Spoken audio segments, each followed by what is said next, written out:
Hai, hari ini saya nak buat tutorial cara menggunakan Canva. So search Canva di Google dan tekan yang ke atas tu.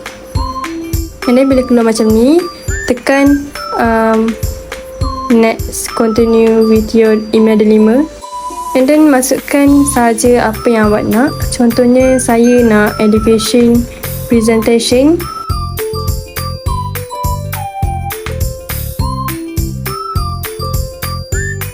Dekat sini awak boleh pilih macam-macam jenis template yang ada. Pilih saja yang menarik perhatian anda. Okay, kalau saya pilih yang tu. Dia dah keluar paparan macam ni. Continue this template. Tekan sahaja. Okay, sekarang kalian nak tukar tajuk, tekan saja pada perkataan tu dan tulis balik.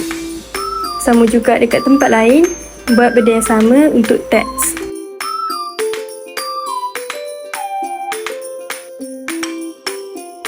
Kalau tak muat macam ni, kalau tak muat macam ni, boleh saja ubah skill dia macam yang dalam video ni dan ubah mengikut kesesuaian.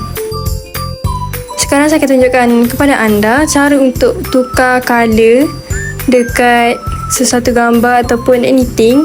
Tekan saja pada gambar itu dan tekan pada color button bulat tu, and then tekan je color-color yang awak nak dan siap. Sekarang kalau awak nak tambah elemen, tekan saja pada button elemen tu dan cari apa yang awak nak. Kalau tak jumpa, tulis pada tempat untuk cari tu, and then kalau saya pilih bunga dan tekan saja, nanti dia akan pop up pada skrin dan adjust mengikut kesesuaian. Ini adalah gambaran yang saya telah siap edit dan sekarang saya nak save. Tekan pada button save and then tekan pada download. Lepas tekan download, pilih file type yang awak nak. Contoh saya pilih PNG. Lepas selesai setup tu, tekan done and then siap.